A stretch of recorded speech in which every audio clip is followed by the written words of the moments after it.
हाँ, तो हम लोग जो है अब नया चैप्टर स्टार्ट करने जा रहे हैं, इलेक्ट्रोकेमिस्ट्री।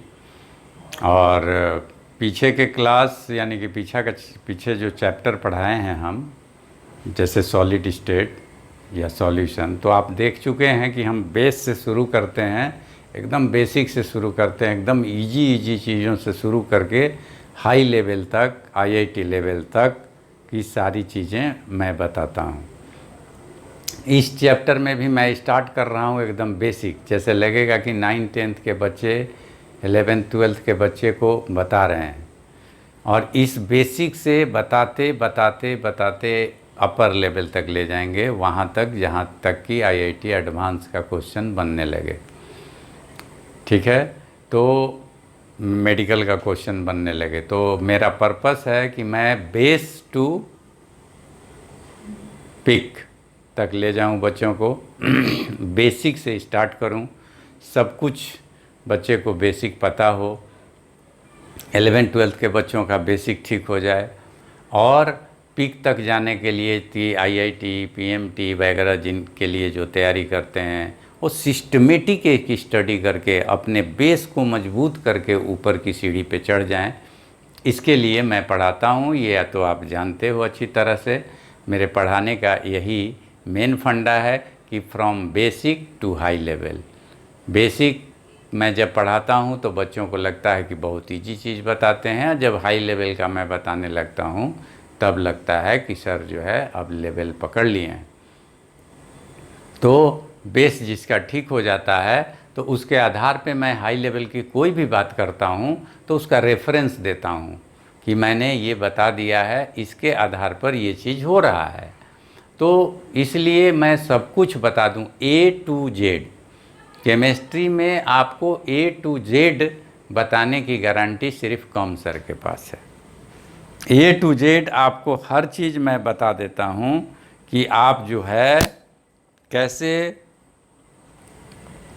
बेसिक से हाई लेवल तक का तैयारी कर सकते हैं, कैसे 11th-12th के बच्चे भी अपना प्रिपरेशन कर सकते हैं, और कैसे आईआईटी पीएमटी के बच्चे भी अपना प्रिपरेशन इन क्लासों से कर सकते हैं। जो कमज़ोर बच्चे हैं आईआईटी पीएमटी करना चाहते हैं, क्या वो नहीं करते हैं? करते हैं, वो तो और ज़्यादा करते हैं।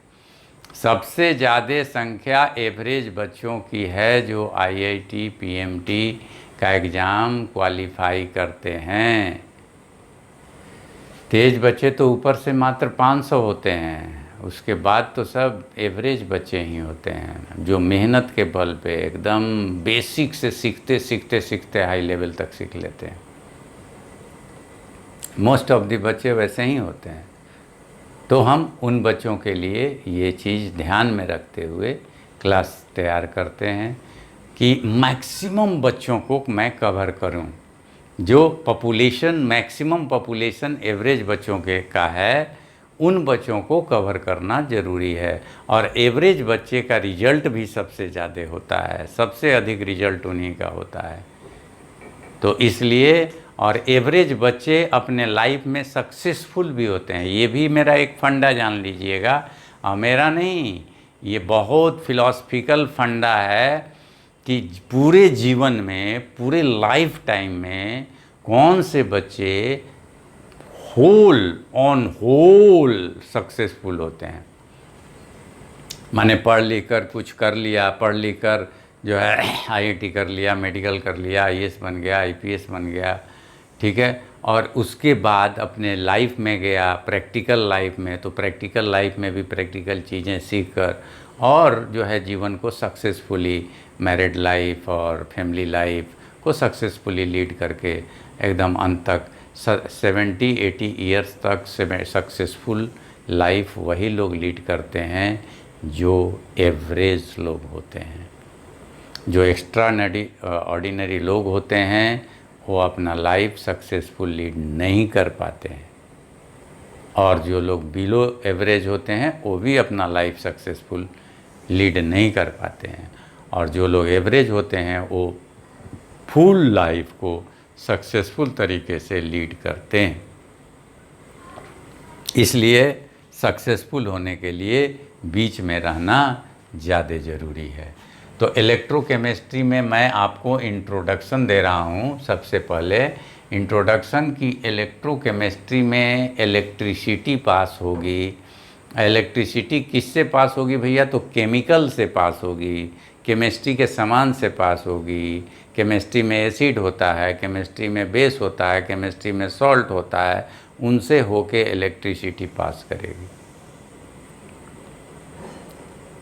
तो उनसे होके जब पास करती है इलेक्ट्रिसिटी, और किस अवस्था में? तो एक्वस सॉल्यूशन की अवस्था में, नहीं तो फ्यूज्ड अवस्था में, यानी पिघली हुई फॉर्म में, पिघला हुआ फॉर्म में जब वो रहेगा, एक्वस सॉल्यूशन में जब वो रहेगा, तब जो इलेक्ट्रिसिटी उससे पास करेगी उसी को हम लोग इलेक्ट्रोलाइट कहते हैं। या तो आप हीट करके उसे फ्यूज कर दें, पिघला दें, या नहीं तो पानी डाल के उसका एक्वस सॉल्यूशन बना लें और तब इलेक्ट्रिसिटी पास कराएं तो इलेक्ट्रोलाइट की तरह काम करेगा। इलेक्ट्रिसिटी का अगर गुड कंडक्टर है तो इलेक्ट्रोलाइट है, इलेक्ट्रिसिटी को पास करने के लिए अलाउ कर रहा है। तो वहाँ इलेक्ट्रिसिटी को कैरी कौन करता है? कॉपर के तार में, एल्युमिनियम के तार में तो इलेक्ट्रिसिटी को इलेक्ट्रॉन कैरी करता है। सॉलिड स्टेट में आप पढ़े हैं, इलेक्ट्रिसिटी को वायर में, सॉलिड स्टेट में इलेक्ट्रिसिटी को कैरी इलेक्ट्रॉन करता है। बट एक्वस सॉल्यूशन और फ्यूज स्टेट में इलेक्ट्रिसिटी को कैरी आयन करता है।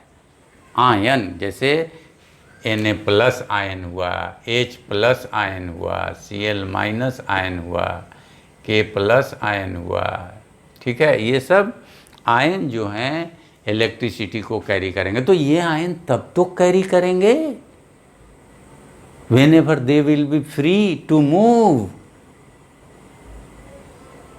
when they will be free to move। अरे भैया मूव करने के लिए फ्री होंगे तब तो, और सॉलिड स्टेट में तो बंधे रहते हैं। They are not able to move in solid state. KCl अगर सॉलिड है तो K+ Cl- ये दोनों बंधे हुए हैं सॉलिड स्टेट में। सॉलिड स्टेट में KCl सॉलिड अगर है तो K+ और Cl- they are the bounded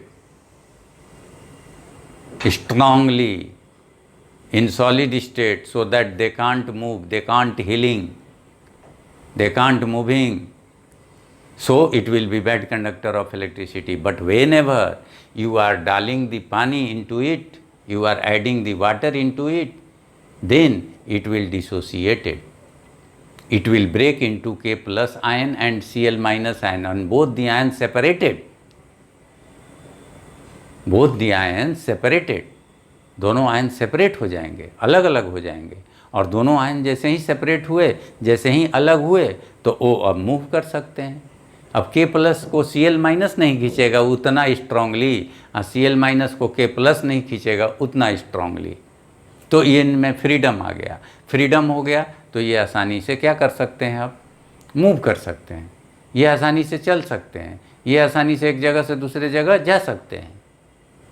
अब इनको कोई परेशानी नहीं है, और तब ये इलेक्ट्रिसिटी को कैरी करने लगते हैं, एक जगह से दूसरी जगह ले जाते हैं इलेक्ट्रिसिटी को। तो इसीलिए वैसे सारे सब्सटेंस जो एक्वस सॉल्यूशन में पानी डाल देने के बाद या पिघला देने के बाद इलेक्ट्रिसिटी को कैरी करें, इलेक्ट्रिसिटी को लेके एक जगह से दूसरे जगह जाएं, उन सभी सब्सटेंस को इलेक्ट्रोलाइट कहते हैं। अब इलेक्ट्रोलाइट को आगे हम लोग क्लासीफाई कर रहे हैं। एक तो कर रहे हैं कि स्ट्रॉन्ग इलेक्ट्रोलाइट। स्ट्रॉन्ग इलेक्ट्रोलाइट भैया क्या है? तो स्ट्रॉन्ग इलेक्ट्रोलाइट वो है जो कि स्ट्रॉन्गली इलेक्ट्रिसिटी को कैरी करे, यानी कि तेज़ी से इलेक्ट्रिसिटी को कैरी करे, ज़बरदस्त झटका मारे अगर उंगली आप उसमें डाल दो तो जो स्ट्रॉन्गली कैरी करेगा इलेक्ट्रिसिटी को, जब वेरी स्ट्रॉन्गली इलेक्ट्रिसिटी को जब कैरी करेगा तब जो है उसको स्ट्रॉन्ग इलेक्ट्रोलाइट कहते हैं। और स्ट्रॉन्ग इलेक्ट्रोलाइट वही होता है जिसमें खूब आयन हो, खूब प्लस और माइनस आयन हो, और खूब प्लस और माइनस आयन उसी में हो सकता है जो स्ट्रॉन्ग एसिड हो, स्ट्रॉन्ग बेस हो, स्ट्रॉन्ग सॉल्ट हो। तो उन सब में ज़्यादा से ज़्यादा आयन होते हैं, प्लस और माइनस आयन होते हैं, और स्ट्रांगली जो है कैरी करते हैं इलेक्ट्रिसिटी को। तो सारे स्ट्रॉन्ग एसिड, सारे स्ट्रॉन्ग बेस और सारे स्ट्रॉन्ग सॉल्ट जो होते हैं स्ट्रॉन्ग इलेक्ट्रोलाइट होते हैं, यानी स्ट्रांगली करंट को कैरी करते हैं, करंट को एक जगह से दूसरे जगह स्ट्रांगली ले जाते हैं, इजीली ले जाते हैं। ये सब जैसे HCl, HNO3, H2SO4 ये सब स्ट्रॉन्ग एसिड हैं, NaOH, KOH स्ट्रॉन्ग बेस हैं, NaCl, NaNO3, KCl ये सब स्ट्रॉन्ग सॉल्ट हैं। तो ये सब जो हैं स्ट्रॉन्ग हैं, और पानी में डालने पर इनका आयन पूरा अवेलेबल होगा, एकदम फ्रीडम में सब दूर दूर हो जाएगा, और स्ट्रांगली इलेक्ट्रिसिटी को कैरी करेगा, एक जगह से दूसरे जगह ले जाएगा। और वीक इलेक्ट्रोलाइट जो होते हैं वीकली ले जाता है, उतना अच्छा से नहीं कैरी करता है मगर स्ट्रांगली नहीं करता है, बहुत तेज़ी से नहीं करता है, जल्दी जल्दी नहीं करता है, जोड़ का झटका नहीं देता है, ठीक है ना, जोड़ का झटका धीरे से दे देता है। तो ये होते हैं वीक एसिड, वीक बेस और वीक सॉल्ट। जैसे वीक एसिड में ऑर्गेनिक का जो भी एसिड दे दीजिए, वीक एसिड है, formic acid, acetic acid, H3PO4, ALOH whole thrice है, वीक बेस है, वो वीक सॉल्ट है। तो weak acid, weak base, weak salt ये सब जो हैं वीक इलेक्ट्रोलाइट होते हैं। ये लोग स्ट्रॉन्ग इलेक्ट्रोलाइट नहीं होते हैं, ये लोग वीक इलेक्ट्रोलाइट होते हैं। तो आप इलेक्ट्रोलाइट दो तरह के देखे। अब एक और होता है नॉन इलेक्ट्रोलाइट। तो अब नॉन इलेक्ट्रोलाइट भाई क्या करेगा? तो नॉन इलेक्ट्रोलाइट, नॉन मतलब नॉन का मतलब नहीं कैरी करेगा, यही होगा। देख लीजिए आप उसको भी।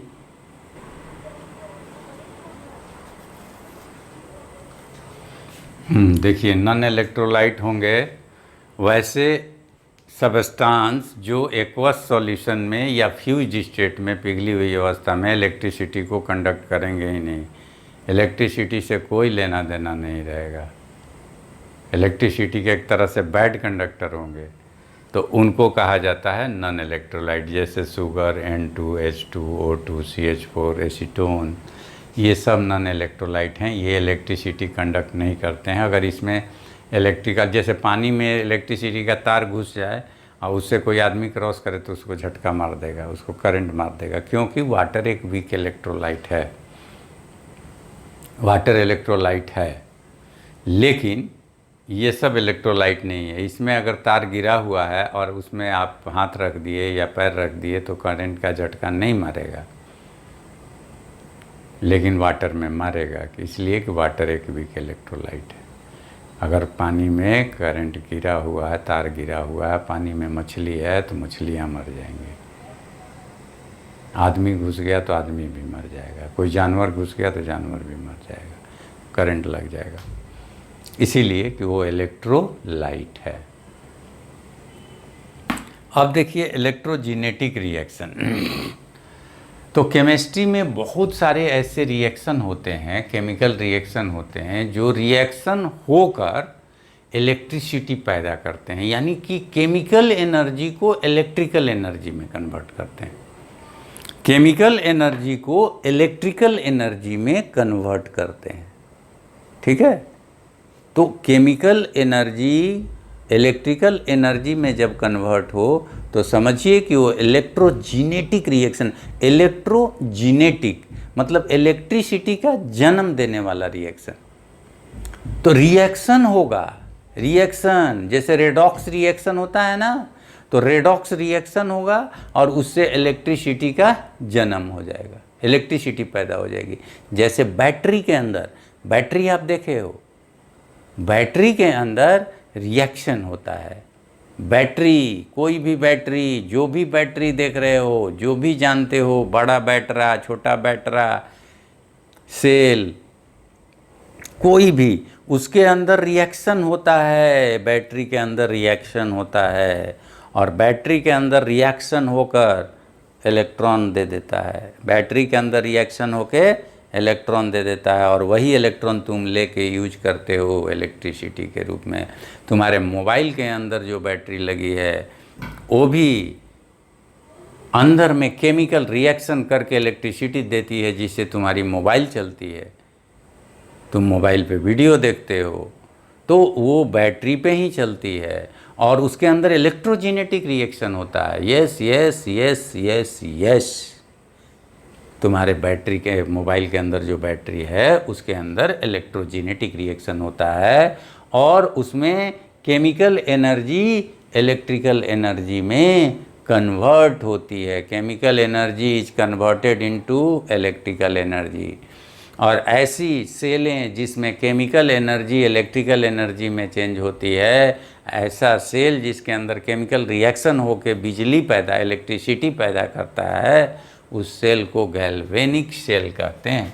उस सेल को कौन सेल कहते हैं? गैल्वेनिक सेल कहते हैं। ठीक है, तो गैल्वेनिक सेल होती हैं, ऐसी सेलें कहलाती हैं। अब इस गैल्वेनिक सेल में बहुत सारे फिर टाइप हैं, इलेक्ट्रोकेमिकल सेल, ठीक है, लेकलांके सेल, ड्राई सेल, कई तरह के टाइप अंदर में हो जाएंगे। तो वो सब को गैल्वेनिक सेल एक सिंगल वर्ड में आप बोल सकते हो। हाँ, ठीक है। अब देखो इलेक्ट्रोलाइटिक रिएक्शन। इलेक्ट्रोलाइटिक रिएक्शन किसको कहते हैं? इलेक्ट्रोलाइटिक रिएक्शन जस्ट इलेक्ट्रोजेनेटिक का उल्टा होता है। इलेक्ट्रोजेनेटिक का उल्टा, यानी एक ऐसा केमिकल रिएक्शन जो इलेक्ट्रिसिटी पास कराने पर होगा। रिएक्शन ही होगा, रिएक्शन करेगा ही नहीं बिना बिजली के, बिना इलेक्ट्रिसिटी के। आप इलेक्ट्रिसिटी देंगे तब वो रिएक्शन होगा। आप इलेक्ट्रिसिटी देंगे तब रिएक्शन होगा। हाँ, तो रिएक्शन कराने के लिए इलेक्ट्रिसिटी दिया जाए, उस रिएक्शन को इलेक्ट्रोलाइटिक रिएक्शन कहते हैं। और ऐसे रिएक्शन में इलेक्ट्रिकल एनर्जी केमिकल एनर्जी में कन्वर्ट करती है जब आप अपने मोबाइल को चार्जर के थ्रू चार्ज करते हैं। जी हाँ, उस समय इलेक्ट्रोलाइटिक रिएक्शन होता है। उस समय आप इलेक्ट्रिकल एनर्जी देते हैं और बैटरी के अंदर केमिकल एनर्जी के रूप में वो स्टोर हो जाता है, जमा हो जाता है। ठीक है, आप जमा करते हैं केमिकल एनर्जी। कई जगह कई बैटरियां जानते हैं कि जो चार्जेबल होती हैं, चार्ज की जाती हैं ना बहुत सारी बैटरियां, तो बहुत सारी बैटरियां चार्जेबल होती हैं और चार्जेबल जितनी बैटरी है उसमें इलेक्ट्रिकल एनर्जी दिया जाता है और वो इलेक्ट्रिकल एनर्जी जाकर चेंज होता है किस में? केमिकल एनर्जी में चेंज होता है, केमिकल एनर्जी में। तो ऐसे रिएक्शन को इलेक्ट्रोलाइटिक रिएक्शन कहते हैं और इस तरह के रिएक्शन इलेक्ट्रोलाइटिक सेल में होता है। इलेक्ट्रोलाइटिक सेल में जो सेल इस तरह के रिएक्शन प्रोड्यूस करती है, देती है, उस सेल को हम लोग इलेक्ट्रोलाइटिक सेल कहते हैं। और जो सेल केमिकल एनर्जी को इलेक्ट्रिकल देती है वो गैल्वेनिक सेल, और जो इलेक्ट्रिकल को केमिकल करती है उसे इलेक्ट्रोलाइटिक सेल कहते हैं। तो इस तरह की सेल को आप इलेक्ट्रोलाइटिक सेल बोलोगे। कौन सी सेल बोलोगे? इलेक्ट्रोलाइटिक सेल बोलोगे। और ये इलेक्ट्रोलाइटिक सेल और ये दोनों एक साथ ही एक ही में कंबाइन हो गया तो चार्जेबल बैटरी हो जाती है। दोनों को एक ही साथ कर दिया जाए, इसको और उसको एक साथ दोनों को ला दिया जाए, एक दूसरे के साथ में ला दिया जाए, तो सेल जो है हो जाती है चार्जेबल बैटरी बन जाती है। चाहिए तो इलेक्ट्रिसिटी दीजिए तो चार्ज हो जाएगा, फिर उससे करंट देने लगेगा, फिर वो आपको ज़रूरत पड़ेगा तो आपको करंट देगा भी। आप फिर करंट दे के थक जाएगा, माने करंट उसका ख़त्म हो जाएगा, यानी ताकत उसका ख़त्म हो जाएगा, यानी केमिकल एनर्जी जब ख़त्म हो जाएगी तो फिर वो लगेगा आपको क्या करने? आप चार्ज मांगने। तो आप चार्ज करेंगे, इलेक्ट्रिसिटी लगाएंगे, ठीक है, और उसको चार्ज करना शुरू कर देंगे। और चार्ज करना शुरू करेंगे तो चार्ज लेने लगेगा, चार्ज लेने लगेगा तो फिर से वो केमिकल एनर्जी स्टोर हो जाएगी इलेक्ट्रिकल एनर्जी से। ठीक है,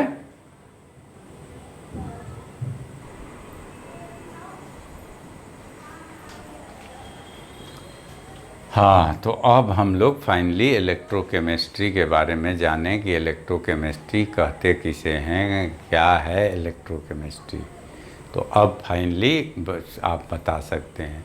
तो इलेक्ट्रोकेमिस्ट्री केमिस्ट्री का वो ब्रांच है, इलेक्ट्रोकेमिस्ट्री केमिस्ट्री का वो ब्रांच है जिस ब्रांच में हम लोग ऊपर दिए गए दोनों टाइप के रिएक्शन पढ़ेंगे, दोनों टाइप की कहानी पढ़ेंगे। यानी केमिकल एनर्जी को इलेक्ट्रिकल एनर्जी बनाने का स्टडी भी करेंगे, केमिकल एनर्जी से इलेक्ट्रिकल एनर्जी बनाने का स्टडी भी करेंगे, और इस इलेक्ट्रिकल एनर्जी से केमिकल एनर्जी बनाने का भी स्टडी करेंगे। सिर्फ एक स्टडी नहीं करेंगे, हम लोग दोनों स्टडी करेंगे, chemical energy to electrical energy and electrical energy to chemical energy.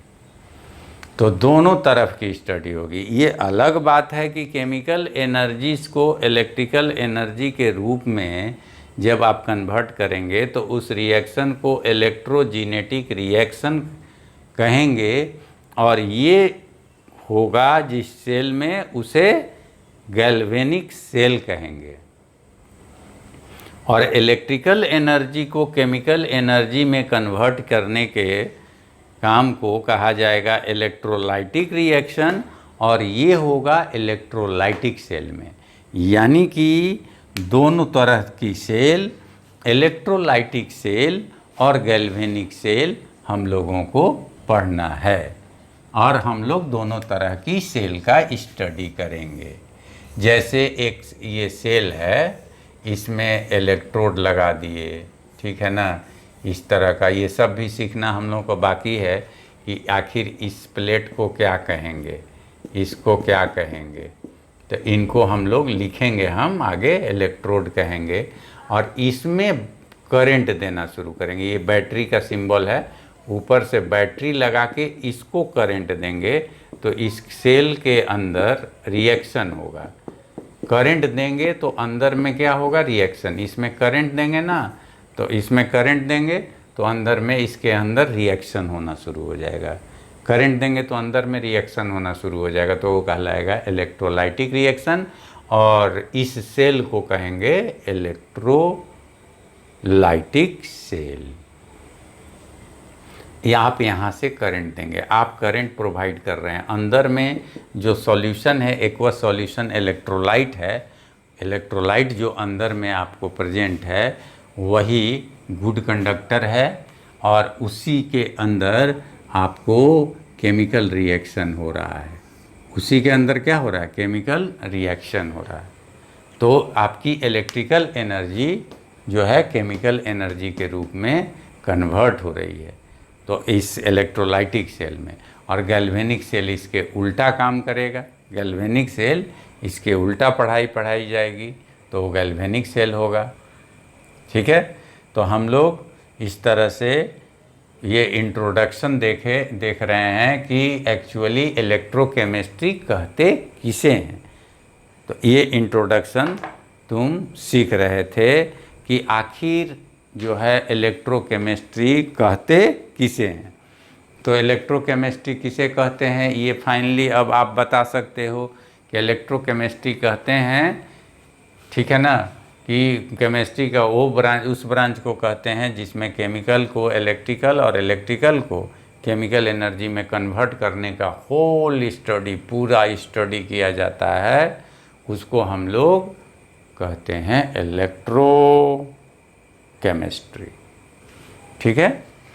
अब हम लोग देखेंगे 1 बाय 1 पढ़ाई भी करेंगे एक एक करके, क्योंकि दो तरह का बात है यहाँ। तो दो तरह का बात है तो दोनों तरह का सेल का स्टडी होगा ना, तो 1 बाय 1 करेंगे, तब उसको कंबाइन करेंगे, चार्जेबल सेल बनाएंगे, ठीक है।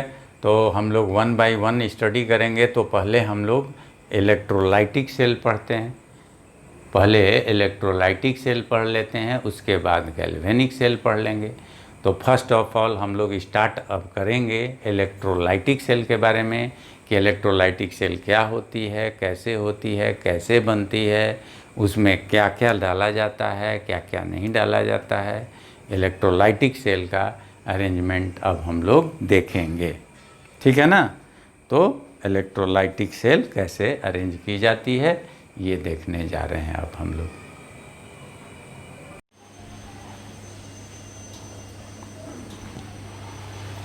हाँ, तो हमने आपको बताया था कि इलेक्ट्रोकेमिस्ट्री में दो तरह की सेल हम लोग स्टडी करते हैं। एक है आपको इलेक्ट्रोलाइटिक सेल और दूसरी है गैल्वेनिक सेल।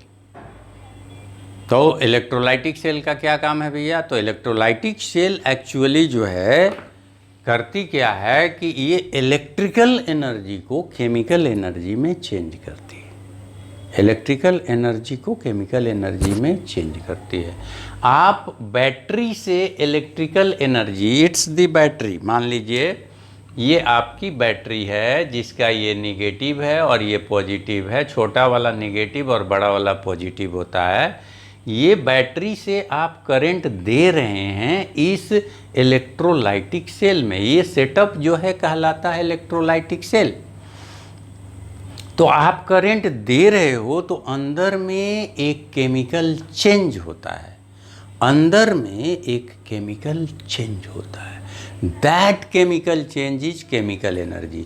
तो whenever you are giving the electrical energy, तो जब तुम इलेक्ट्रिकल एनर्जी दोगे तभी वो केमिकल चेंज अकर करेगा। इलेक्ट्रिकल एनर्जी नहीं दोगे तो केमिकल चेंज अकर नहीं करेगा। यस, तो केमिकल चेंज अकर कराने के लिए, लाने के लिए you have to supply electrical energy. So whenever you are giving the electrical energy, then this electrical energy converted into chemical energy inside the electrolytic cell. On the basis of that electrical energy, the M plus ion, जैसे ये Mx है, Mx को मान लो आप electrolyte है, Mx electrolyte है, electrolyte का नाम मान लो Mx है, कोई आयनिक कंपाउंड जिसे फ्यूज्ड करा दिया गया है। फ्यूज कराने का मतलब पिघला दिया गया है, मेल्ट करा दिया गया है। तो ये जो है Mx एक आयनिक कंपाउंड है, एक इलेक्ट्रोलाइट है जिसको आप फ्यूज करा दिए हो। फ्यूज कराने का मतलब होता है कि Mx को M plus and X minus में आप ब्रेक डाउन कर दिए हो। तो Mx is broken into M plus and X minus. First of all that is fused, that is strongly heated. So whenever Mx is strongly heated, then it will be fused. Fused means it breaks into M plus and X minus. And then when you are supplying the electrical energy, then a chemical process will be brought inside the electrolytic cell. ठीक, M plus जो है क्या होगा, जैसे ही electrical energy दीजिएगा M plus move करना शुरू करेगा और जाना शुरू करेगा कहाँ, किधर, कैथोड पर। और X माइनस मूव करना शुरू करेगा और जाना शुरू करेगा कहाँ, एनोड पर। और वो करस्पॉन्डिंग आयन M प्लस और X माइनस अपने करस्पॉन्डिंग इलेक्ट्रोड पर जाकर एक केमिकल रिएक्शन करेंगे, एक केमिकल प्रोसेस करेंगे और इसी प्रोसेस में केमिकल एनर्जी बनेगी। तो इन सारे प्रोसेसों के लिए आपको electrical energy is the responsible. Electrical energy is responsible for all these processes. इन सारे प्रोसेसों के लिए इलेक्ट्रिकल एनर्जी की ज़रूरत पड़ती है। And whenever you are supplying the electrical energy, that very electrical energy, then the chemical change occurs, that is known as chemical energy. First of all, I am explaining the electrolytic cell. ये जो container है, black colour से container जो लिए हैं, इसको electrolytic cell बोलो। इसके अंदर जो ग्रीन कलर से सामान दिए हैं वो Mx जो है वो इलेक्ट्रोलाइट बोलो, इलेक्ट्रोलाइट है। रेड कलर से जो प्लेट दिया हुआ है आपको, ये प्लेट जो बनाया हुआ है, इस प्लेट को आप जो है कैथोड निगेटिव वाला, बैटरी के निगेटिव से जुड़ा हुआ इलेक्ट्रोड को कैथोड कहते हैं और बैटरी के पॉजिटिव से जुड़ा हुआ इलेक्ट्रोड को एनोड कहते हैं यहाँ इलेक्ट्रोलाइटिक सेल में। फिर गैल्वेनिक सेल में जाके बात बदल जाएगी, यह ध्यान दीजिएगा, वो आएगा। तो ये है। अब M प्लस और X माइनस करस्पॉन्डिंग आयन है, ठीक। प्लस वाले निगेटिव, कैथोड निगेटिव होता है और एनोड पॉजिटिव होता है।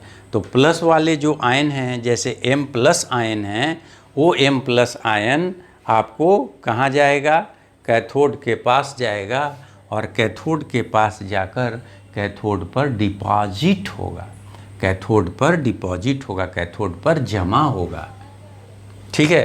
कैथोड पर जो रिएक्शन होंगे वो यहाँ हम लिख रहे हैं। तो M प्लस एक इलेक्ट्रॉन लेकर और M मेटल बन जाता है और इलेक्ट्रॉन गेन करना, गेन ऑफ इलेक्ट्रॉन को रिडक्शन कहते हैं, यू नो ऑलरेडी। तो M plus is gaining 1 electron at the cathode and converted into M, this process is reduction. तो M प्लस एक इलेक्ट्रॉन गेन करके और जो है रिडक्शन करके और कैथोड पर जमा हो जाता है, और वही एक इलेक्ट्रॉन जो गेन करता है वो X माइनस यहाँ लूज करता है, एनोड पर X माइनस जाकर 1 इलेक्ट्रॉन लूज करता है और X में कन्वर्ट हो जाता है। तो इलेक्ट्रॉन का loss, loss of electron is known as oxidation. तो at anode oxidation takes place, at anode oxidation takes place, तो X minus goes at anode and there oxidation takes place, there oxidation takes place। तो here I is the anode and here oxidation takes place and it is cathode and here reduction takes place। अब रहा बात कि आखिर इसका electrical circuit कैसे complete होता है, ये एक बड़ी इंपॉर्टेंट बात है जो कि सिर्फ मैं ही बताऊंगा आपको, ठीक है। ये अंदरूनी बात है, अंदर की चीज़ एक मैं ज़बरदस्त आपको बताऊंगा यहाँ पर, लेकिन इससे पहले आपको बाकी चीज़ें हम क्लियर करते चलें। इलेक्ट्रोलाइसिस किसे कहते हैं, तो इलेक्ट्रोलाइसिस वो प्रोसेस जो रिजल्ट करता है केमिकल चेंज के रूप में by passage of direct electric current is known as electrolysis. अब आपको एक बहुत इम्पॉर्टेंट बात जो हमें बताना है, जो हम सिर्फ स्पेशली आपको बताते हैं और बताएंगे, वो आप सुनिए बहुत ही ध्यान से।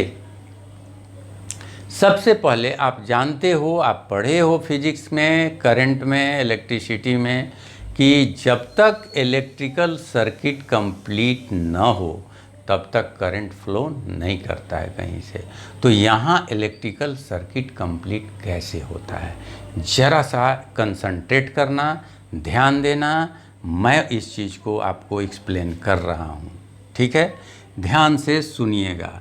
पहले क्या होगा ये देखिए, Mx पहले सॉलिड स्टेट में मान लीजिए साथ साथ हैं, तो क्या होता है कि M का एक इलेक्ट्रॉन X लेकर और X माइनस बन जाता है, ठीक है, और चल देता है किसके तरफ, एनोड के तरफ, ध्यान दीजिएगा।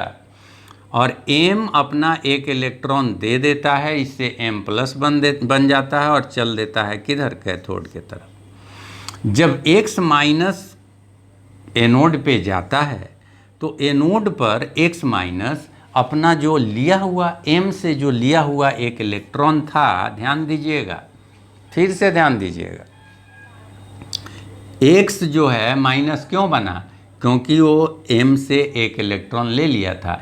M प्लस क्यों बना, क्योंकि वो एक इलेक्ट्रॉन X को दे दिया था। तो X माइनस गया एनोड पर और जो X M प्लस M से जो इलेक्ट्रॉन लिया था उस इलेक्ट्रॉन को वो एनोड को दे देता है। एनोड क्या करता है कि उस इलेक्ट्रॉन को बाहर के सर्किट में सप्लाई कर देता है। एनोड जो है उस इलेक्ट्रॉन को एक्सटर्नल सर्किट में छोड़ देता है। वही इलेक्ट्रॉन बाहर से घूमते हुए इस बैटरी में घुसता है और बैटरी से आते हुए इधर आ जाता है। वही इलेक्ट्रॉन जो X माइनस, ध्यान दीजिएगा, जो X माइनस यहाँ इलेक्ट्रॉन छोड़ा, वही इलेक्ट्रॉन एक्सटर्नल सर्किट में चला जाता है और इधर से घूमते हुए, बैटरी से घूमते हुए वो आ जाता है इधर और बढ़ते हुए आ रहा है और यहाँ आ गया कैथोड पर इलेक्ट्रॉन। जो एक्स ने यहाँ इलेक्ट्रॉन लूज किया वो इलेक्ट्रॉन आ गया कैथोड पर, और वही इलेक्ट्रॉन M+ आकर इस पर लेता है। M+ वही इलेक्ट्रॉन गेन करता है। तो फाइनली M इलेक्ट्रॉन वो ले लिया और कैथोड पर जमा हो गया। लेकिन ध्यान दीजिए, M किसका इलेक्ट्रॉन लिया? M किसी और का इलेक्ट्रॉन नहीं लिया, M अपना ही इलेक्ट्रॉन लिया जो X को कभी दे दिया था। देखिएगा फिर से, M एक इलेक्ट्रॉन X को दिया, X जाके एनोड को दिया, एनोड ने एक्सटर्नल सर्किट को दिया, एक्सटर्नल सर्किट से आ गया फिर ये कैथोड पर, और कैथोड पर M+ जाके इलेक्ट्रॉन ले लिया। तो M जो X को इलेक्ट्रॉन दिया था वो M आके यहाँ ले लिया, तो सर्किट तो कंप्लीट हो गया ना, सर्किट कंप्लीट हो गया। तो M जो इलेक्ट्रॉन X को देगा, X दिया एनोड को, एनोड दिया एक्सटर्नल सर्किट को, एक्सटर्नल सर्किट ने दिया कैथोड को, और कैथोड ने फिर दे दिया M को। तो M ने दिया, M ने पाया। तो जहाँ से चले थे वहीं हम लोग आके ख़त्म किए। तो इलेक्ट्रॉन का ट्रांसफ़र ऐसे चलते रहता है। इसी तरह M जो है X को देता है, X एनोड को देता है, एक्सटर्नल सर्किट, फिर कैथोड से M को मिल जाता है। तो फाइनली अगर मान लीजिए कि X यहाँ देता रहे, M को यहाँ लेने नहीं दीजिएगा, तो फिर करंट का फ्लो जारी नहीं रहेगा, इलेक्ट्रिकल सर्किट कंप्लीट नहीं होगी और करंट का फ्लो जारी नहीं रहेगा। तो करंट के फ्लो को जारी रखने के लिए आप you have to complete the electrical circuit, and whenever electrical circuit will be completed then current will flow uniformly. तो जिस समय एक X एनोड पर जाता रहेगा, उसी समय एक M कैथोड पे जाता रहेगा, ये ध्यान रखिएगा।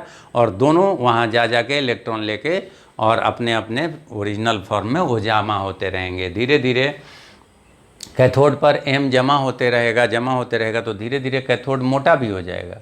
धीरे धीरे यहाँ कैथोड पर जमा होते होते कैथोड क्या हो जाएगा? कैथोड मोटा हो जाता है। स्लोली कैथोड मोटा हो जाएगा, M उस पर जमा होता जाएगा और कुछ सर्टेन क्वांटिटी ऑफ M का सर्टेन क्वांटिटी 10 ग्राम, 5 ग्राम, 20 ग्राम, जैसा इलेक्ट्रिसिटी दोगे उसी हिसाब से जमा हो जाएगा। करंट ज़्यादा दोगे तो ज़्यादा जमा होगा, 10 ग्राम, 10 ग्राम, 20 ग्राम, 30 ग्राम जमा हो जाएगा, डिपॉजिट हो जाएगा। और यही डिपॉजिट लास्ट में आप चेक कर सकते हैं कि हमारा एनोड पहले का 1 ग्राम का था, अब कितने ग्राम का है। ज़्यादा करंट देंगे ज़्यादा जमा होगा, कम करंट देंगे कम जमा होगा।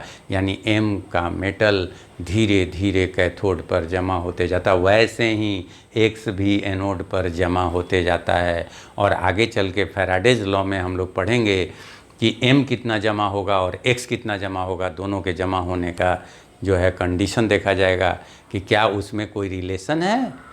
M के जमा क्वांटिटी में, जमा हुए क्वांटिटी में, और X के जमा हुए क्वांटिटी में, ये जो रिलेशन है we will see later on. तो ये जो है रिलेशन आपको पता चलेगा कि कौन कितना जमा हो रहा है, कैसे जमा हो रहा है, क्यों जमा हो रहा है। तो ये चीज़ हम लोग धीरे धीरे देखते चले जाएंगे 1 by 1। ठीक है, तो ये इलेक्ट्रोलाइटिक सेल हुआ। और ये चीज़ फाइनली ये हुआ आपको सेल रिएक्शन। सेल के अंदर होने वाला रिएक्शन। कौन cell? Electrolytic cell, not galvanic cell. Galvanic cell में रिएक्शन अलग तरह से होगा, बातें अलग होंगी, हटके होंगी, कॉन्सेप्ट यही रहेंगे लेकिन थोड़ा सा हटके होगा। तो ये आपका सेल रिएक्शन है, जो सेल के अंदर रिएक्शन होता है। इलेक्ट्रोलाइसिस में ये ध्यान दीजिएगा कि पहले ही से आयन फ्यूज्ड रहते हैं, प्लस माइनस में टूटे रहते हैं, ये तो गर्म करने से टूट जाता है। इलेक्ट्रोलाइसिस में कुछ बच्चे ये कंफ्यूज करते हैं कि electrolysis is a phenomena of ionization of ionic compound. ये नहीं है, ठीक है। आयन में ऑलरेडी वो टूटे रहते हैं, खाली मूवमेंट होता है, केमिकल चेंज होता है by the passage of direct current. ठीक है, इलेक्ट्रोलाइसिस वो प्रोसेस है जो केमिकल चेंज लाती है, केमिकल चेंज लाती है by the passage of electric current. तो इलेक्ट्रिक करंट के पासेज से जो केमिकल चेंज आए, that is known as electrolysis, not more than this. Okay, तो ये चीज़ है इलेक्ट्रोलाइसिस और ये कॉन्सेप्ट है इसका। अब आप इसको देखिए कि आखिर इलेक्ट्रोड किसे कहते हैं और इलेक्ट्रोड कैसे कैसे होते हैं, इन चीज़ों को ज़रा देखिए।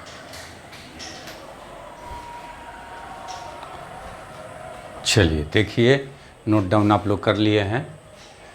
इलेक्ट्रोड्स जो हैं क्या होते हैं, तो इलेक्ट्रोड्स जो हैं दो वायर हो सकते हैं, उसके जगह जैसे दो प्लेट हम डाले थे, प्लेट भी डाल सकते हैं, रॉड भी डाल सकते हैं और वायर भी डाल सकते हैं।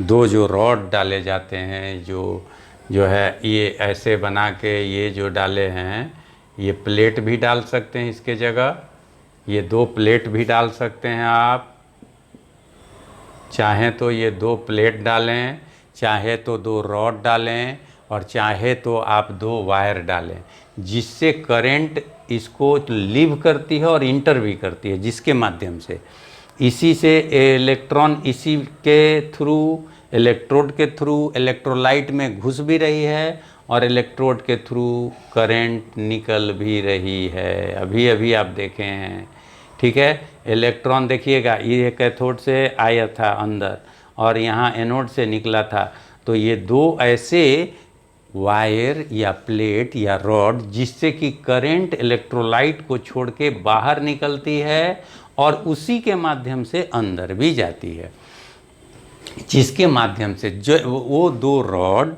या प्लेट या वायर जिसके माध्यम से करंट इलेक्ट्रोलाइट में घुसती भी है और करंट इलेक्ट्रोलाइट से निकलती भी है, उसी दो वायर रॉड या प्लेट का नाम है इलेक्ट्रोड, ठीक है। अब इन दोनों को हम लोग नाम देते हैं कैथोड एंड एनोड। ये दो इलेक्ट्रोड जो हैं नाम दिया जाता है इनका, क्या नाम दिया जाता है भैया?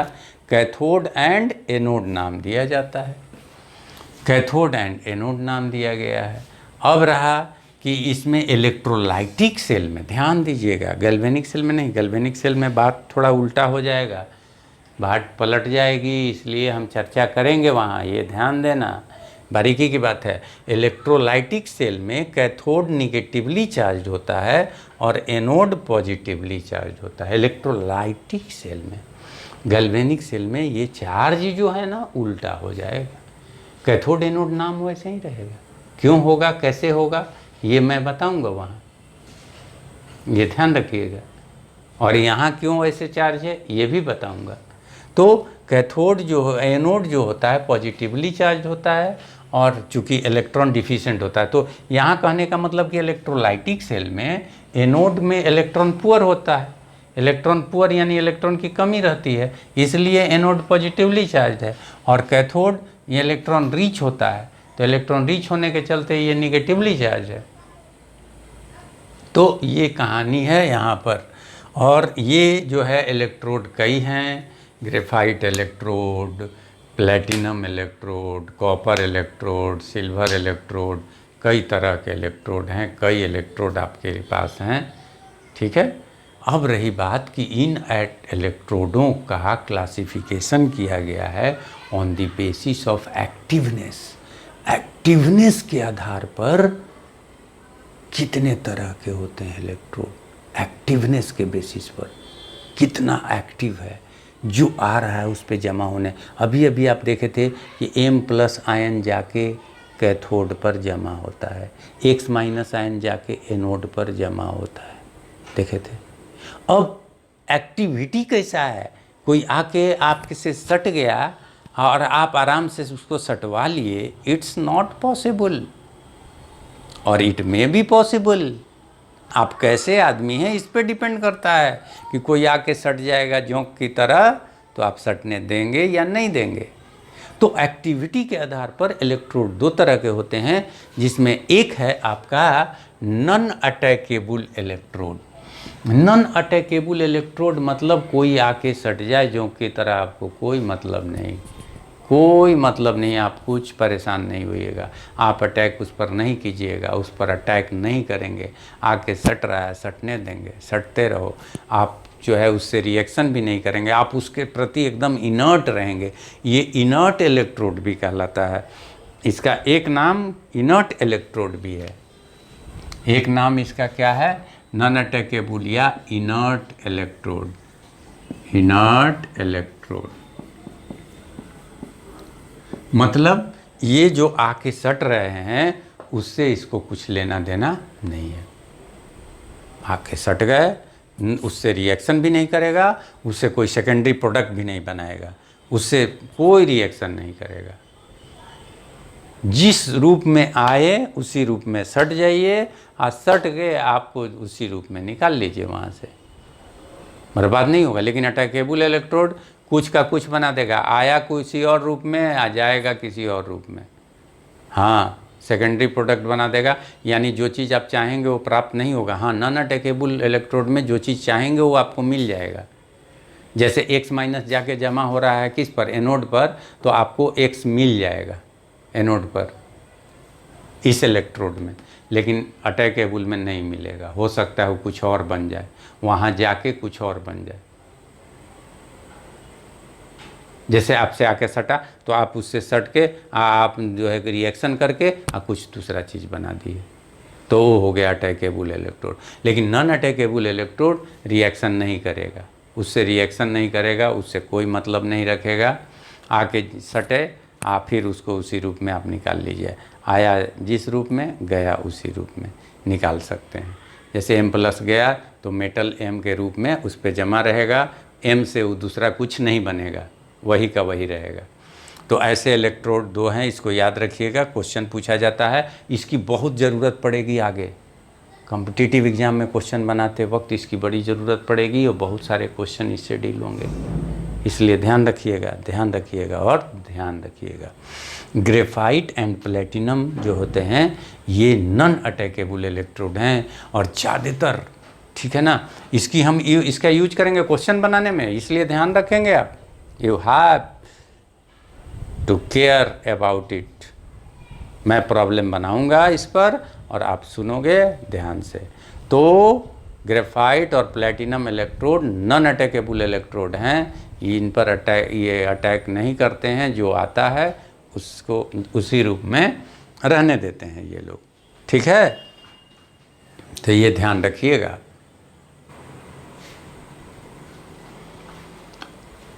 देखिए, तो अब अटैकेबल इलेक्ट्रोड आपको समझा दिए थे दोनों ही एक ही साथ। अटैकेबल इलेक्ट्रोड क्या होता है कि उस पर जो आयन आएंगे, कैटायन या एनायन जैसा भी हो, आयन आएंगे तो उस पर डिपॉजिट होंगे। डिपॉजिट होने के बाद वो क्या करेगा कि उनके साथ रिएक्शन कर लेगा। जैसे मान लीजिए कि कार्बन का कोई इलेक्ट्रोड लगा दिए और ऑक्सीजन उस पर जमा हो रहा है, ऑक्सीजन गैस जमा हो रही है, तो वो ऑक्सीजन जिस हिसाब से जमा होना है वो तो जमा हो जाएगा, इलेक्ट्रॉन लेना देना दे के जमा हो गया। अब ऑक्सीजन क्या करेगा ना कि कुछ कार्बन से रिएक्शन कर लेगा, और कार्बन और ऑक्सीजन में रिएक्शन होकर CO2 gas, carbon dioxide gas बनेगा। आप उम्मीद करते थे कि हमको ऑक्सीजन गैस मिलेगी, मान लीजिए एनोड पर ऑक्सीजन गैस जाके जमा हो रही है, O-2 ही जमा हो रहा है मान लीजिए, और आप सोचे कि O2 बन जाएगा, ऑक्सीजन गैस बन जाएगी और हम ऑक्सीजन गैस प्राप्त कर लेंगे।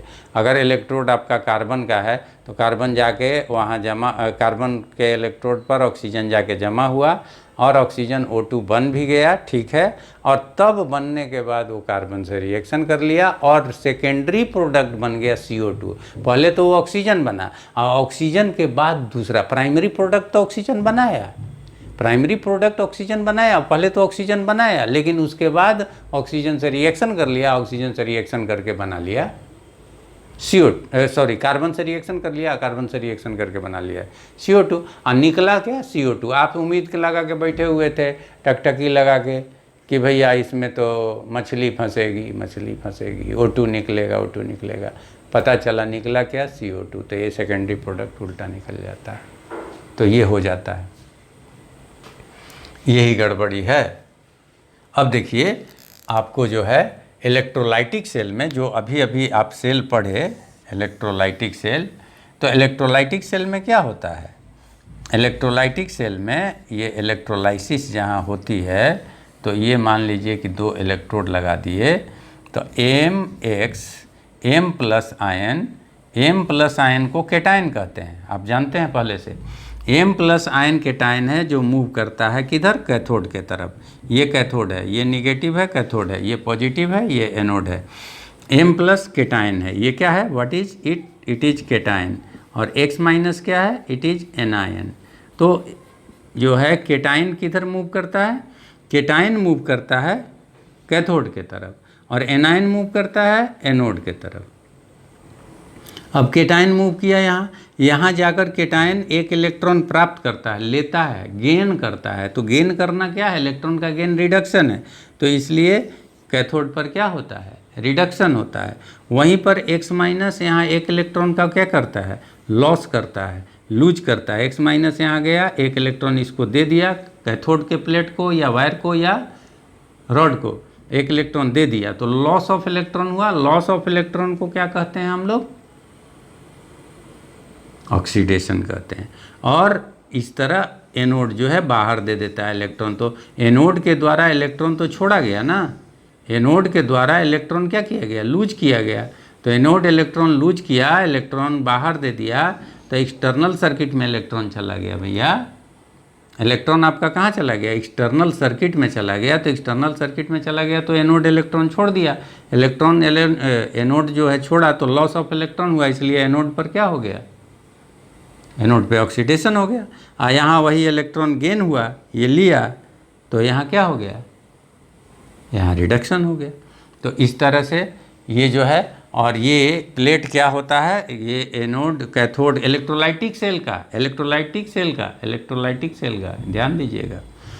कैथोड निगेटिवली चार्ज होता है और एनोड पॉजिटिवली चार्ज होता है। तो इस सेल पर ध्यान दीजिएगा कि ऐसा होता है, ठीक। तो ये सेल के हिसाब से किस पर ऑक्सीडेशन होगा, किस पर रिडक्शन होगा।